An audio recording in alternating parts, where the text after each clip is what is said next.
my name is Doc Parks, and I currently am running my own consulting company, DDP Consulting.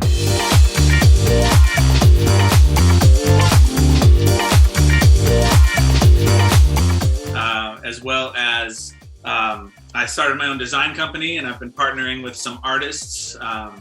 We released our first Tiki mug recently. Nice. So the last we saw each other, I believe I was still at Pagan Idol at the time, so I've been very busy since then. We opened up Zombie Village shortly after that. And so that was a big success. Of course, the pandemic came and shook things up for us. I was able to help them reopen, and then was doing a bunch of consulting around as well. So I helped launch the cocktail program down at Hula Hoops, which is in South San Francisco. And then I spent the last year opening up Wilfred's Lounge in Napa, acting as their GM and getting their cocktail program all set up. And just at the beginning of this year, stepped away from that to kind of focus on my consulting, as well as preparing to open up my own place eventually. Define me a Tiki bar, what kind of things it should have, and what is a Tiki bar? Well, a Tiki bar is, it's based around escapism, really.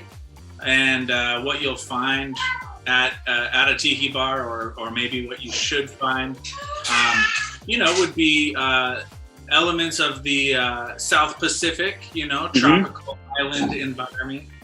As well as, the cocktails are pretty firmly based in the Caribbean, which is, primarily where rum comes from. Some would say that there are no rules with Tiki, and that's why when you go to one Tiki bar versus another, you might see very different things. But where did the name come from? What is Tiki? Tiki, the name comes from the oldest art form known to man, which is a wood or stone carving of in the resemblance of man.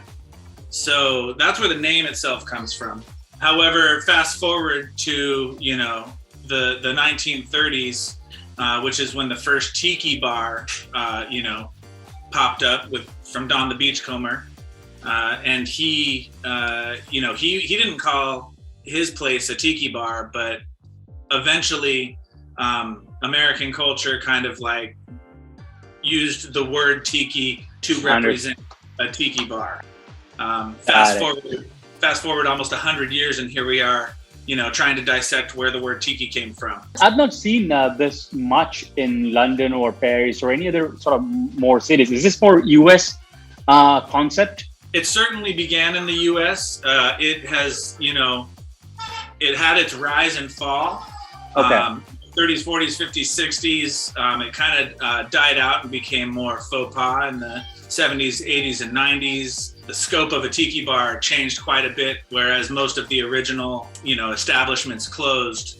But then you have the great cocktail resurgence of the late 90s and early 2000s, and eventually, in my humble opinion, that led to the people rediscovering Tiki and Tiki Mixology, the cocktails themselves. And, I find it to be the most interesting and dynamic area of mixology.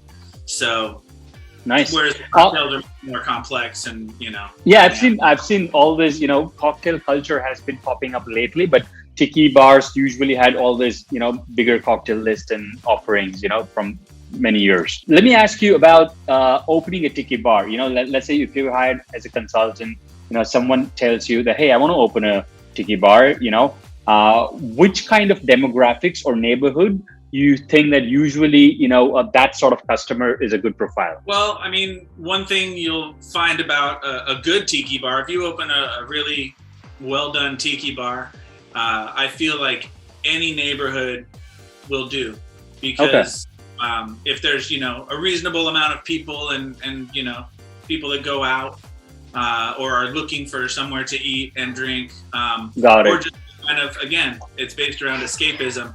I feel like any neighborhood could use a good Tiki bar. Now, how do you define a good Tiki bar? That's the question. Got it. So let's define, let's say you coming up with a concept, right? Like you got to, how they say bar has to have that vibe. So if you had to define Tiki Bar vibe checklist, what are the elements that you're going to put in Tiki Bar? And, let's say you were having a meeting with an architect, how would that meeting look like? That, hey, I want this 10 things. Sure. I mean, for me, there's a certain list that you want to make sure to check off. You want your ambiance to be, to give you that feeling of escapism. As soon as you walk through the door, you should kind of get that feeling like, oh, I'm somewhere different now.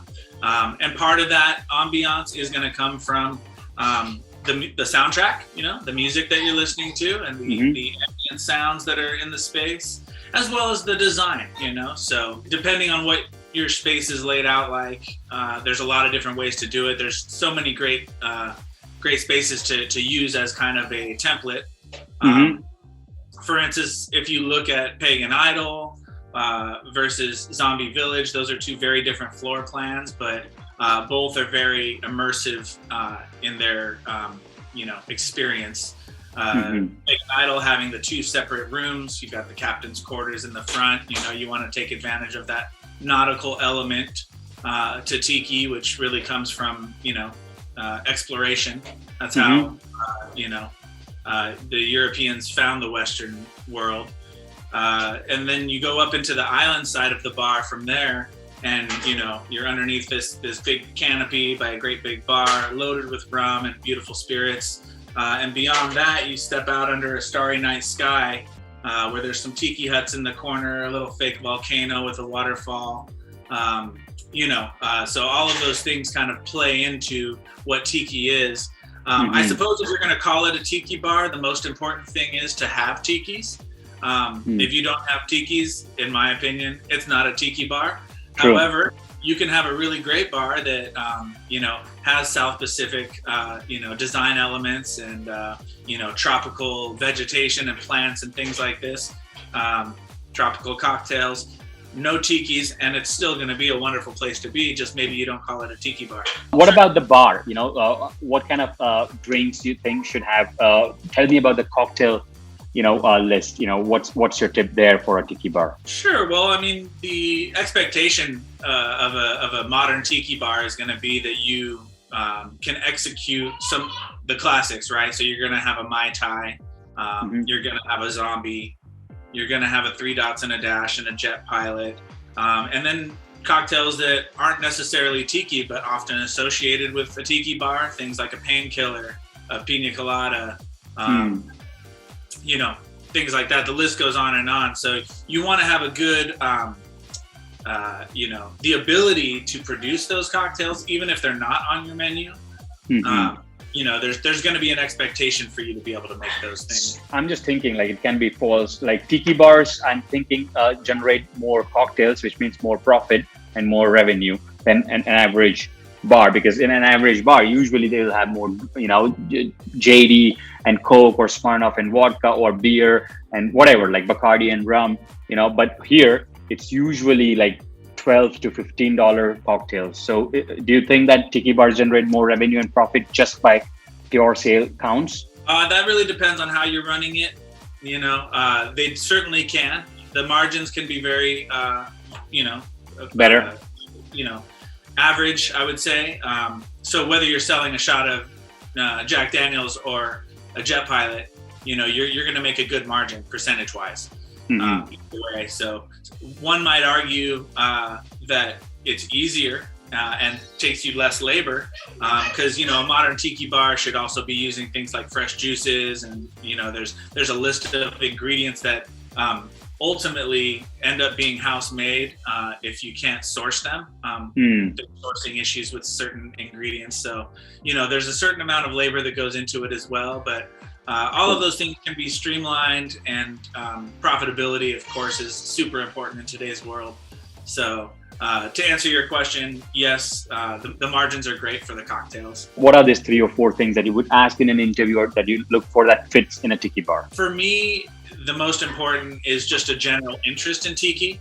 So whether they've already done their research and have a good, base of knowledge, that's great, or just being genuinely interested in it. What you'll find is that there's a lot of Tiki files and people who are Tiki enthusiasts that are going to travel to a Tiki bar when it opens, no matter where it is. They're going to make it a point to go and check it out. It's really important for your team to know how to welcome these people and know what to expect from them, to make sure that it's a really positive experience. If you're able to impress those folks when they come in the first time, they're going to be your marketing team from there on out, and they're going to go and, you know, post on their Instagram and their social media about what a great time they had, and tell their friends at all the other Tiki bars that they go to. It's a really tightly knit, widely spread community of people that support these types of establishments. So it's important that your staff is kind of prepared to deal with that. It's a little different than opening a sports bar, for instance. But that's the number one thing I look for. Just genuine personality. You know, you want someone who kind of has a shiny disposition, you know, someone who's just a happy person generally, and you know, that you think you'll be able to work well with. End of the day, when you pull your report and 600 people came, what number are you aiming at? Like 2 drinks per customer or 3 drinks per customer? $30 per customer, $40 per customer? What are throw me some metrics which tells that this bar is making good money. Yeah, my goal would be 3 to 4 drinks or items, you know, 3 to 4 items per guest. Another great thing about a good tropical space or a tiki bar is the merchandise. You know, you're going to have a greater interest in merchandise generally. So, you know, you might get a couple of drinks and maybe a mug and a t-shirt. You know, that's a good way to hit your four items per guest. So you've seen that working, like on the 4th you get a cap or a t-shirt or whatever. Oh yeah, definitely. Yeah. Nice. It's not an easy thing to execute, just because there's an investment that has to be made to have merchandise. And of course with, you know, product supply chain issues, you might not even be able to get them, even if you have that investment. You know, it might take time to get it. We were fortunate at Wilfred's. We had a good line of mugs right when we opened. So we were able to take advantage of that interest from day one. And, you know, we're on our 2nd and 3rd pressing of a good amount of those mugs already, and we've only been open a year. So that's a huge piece to kind of expanding that income stream. So what are the 2 things that you remember contributed to some tiki bar, or your current, your last one, or the previous ones? You know, 2 or 3 things that you remember, you know, was done very well in those things that, you know, can be taken as a good lesson. Thinking to, I guess, all 3 places, Pagan, Zombie, and Wilfred's, you know, hiring well is the most important thing. You need a team that's excited, dedicated, driven, and just true hospitality people. Because again, this is the hospitality industry, and when people walk through the door, you need to make them feel welcome, whether it's a tiki bar or anything else. We did that really well at all of those places, and I feel like the bars are in better shape today because of that good start. The, you know, experience that you get when you're in there, for instance, at Pagan and Zombie, we had a lot of little special effects, you know, when you know, there would be a volcano blast that would erupt, you know, every now and then, and kind of like startles the guests, and look around and you see the smoke coming in, and oh, it's okay, you know, little things like that to kind of make the experience just a little something extra.